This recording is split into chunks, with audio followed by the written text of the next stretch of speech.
Hi, Kathy from Hack Tutoring here with part two of our TEAS information session. Part one reviewed what to expect from the test, and here in part two, we'll talk about preparation so that you can do your best on the TEAS. So let's talk about planning. Review your time frame. Perhaps you have scheduled the TEAS or have a plan to take it in a couple of months, 6 months, a year.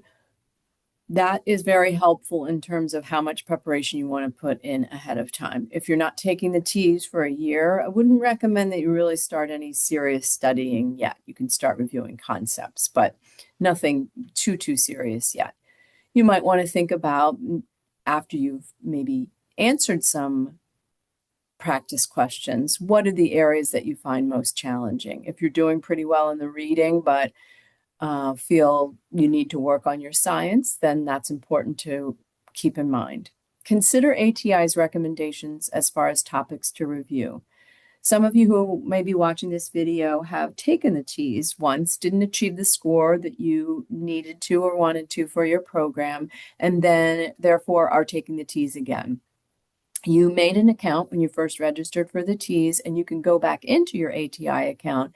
And once you've taken the TEAS once, look at your topics to review. It gives you a really good overview of where you might need to remediate and work to improve your score. So that can be very helpful. Our hope is that most students are able to study really hard and achieve the score that they need from the very beginning, but we realize that's not always the case. So keep in mind those topics to review provided to you.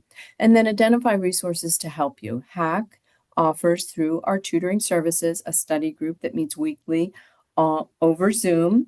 I am recording this video in May of 2026, and we're about to take a break from that group over the summer just because there aren't any application dates for any of our nursing, dental hygiene, or rad tech programs. So for those students, we will ramp up again in August. And I know, just watch our website as far as the study group is concerned. There's no need to register in advance for that study group. And we have the tutors on there with any students who come, answering sample questions, practice questions, just going through those. We take a week at a time for the 4 different sections. So 1 week is reading, the next week is math, then we go on to science and so on.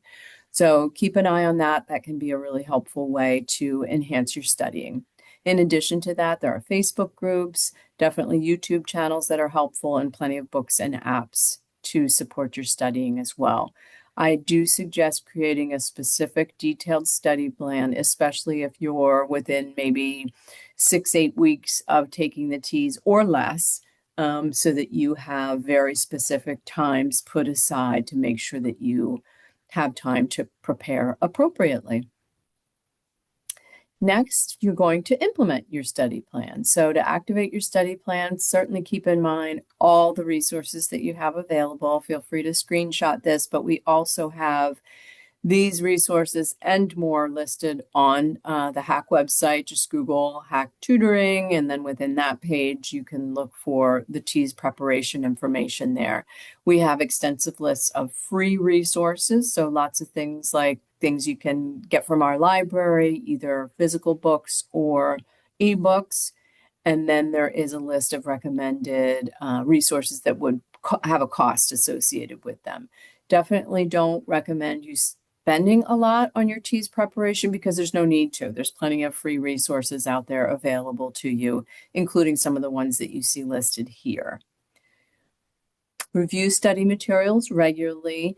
Cramming doesn't work for final exams, and it doesn't work for the TEAS. So space out your sessions, as I said on the previous slide, planning out maybe an hour each day, a couple hours on the weekends when you have more time, and then mix up the way that you study. Study alone, study with friends, certainly join that Hack TEAS study group, and go from there. We like to include this information because some students do get confused about registering to take the TEAS. This information is all taken from the Hack website, so you can find that there. If you search under TEAS or registering to take the TEAS, you will need to make an account on the ATI website, which is atitesting.com. Hack lists the dates that we have available for TEAS testing at our Gettysburg, Harrisburg, Lancaster, and York campuses.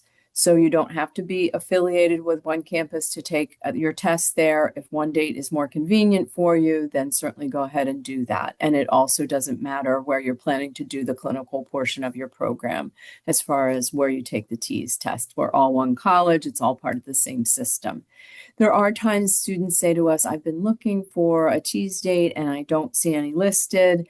Keep checking the ATI website. We don't put all the dates out there right away. We periodically add them as needed. And if you really have any serious questions about that, you could just email testing to get that information. If a student needs to take the TEAS again after taking it and not achieving a score that they desired or need for their program, ATI requires a 14-day waiting period between tests. We do recommend remediating in between tests. To take the test, it costs over $100 to take, just a couple times in a row without studying in between isn't really a great plan. And then testing accommodations are available. If you work with someone in our Student Access Services department, contact your coordinator as far as accommodations for the TEAS. And then check in on test day. As with any test, you do want to get here in advance to the HAC campus to begin your test.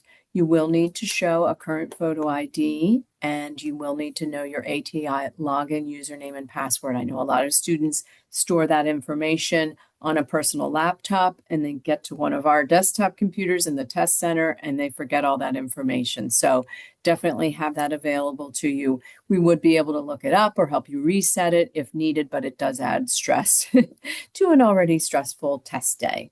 You will receive one piece of scratch paper, and that will be taken from you and destroyed at the end of the test. You won't be able to have any personal items with you at your testing location. So your phone, no water, not anything like that, no calculator. That's embedded in the test. Results will be displayed as soon as you complete the test. So you might get some great news right away, or you might be a little disappointed, but just be aware that you will get those results immediately. And then just to reiterate, I know it's all over our website, but all HAC students for any of our clinical programs need to take the TEAS in person at a HAC campus. When you go onto the ATI site, you do see some options for remote, but everyone for HAC needs to take it in person. And then some basic advising information and tips. HAC, if you've taken the TEAS several times, we take your highest composite or one-day total score. Once you apply for your program, you need to apply once you reach the score that you want. It is possible to retest, but not until you don't apply until you receive the score that you want. And then if you do take the TEAS and have decided that you're going to retake it, going into your ATI account, clicking on My Results, and then choosing ATI TEAS, you will get a report like this, which is super helpful. So all 4 of the sections are listed here, and it tells you once you click here, show all topics to review, the number of topics for each of the areas that you might want to review, and your percentage individual scores there. This is just an example for someone that clicked science.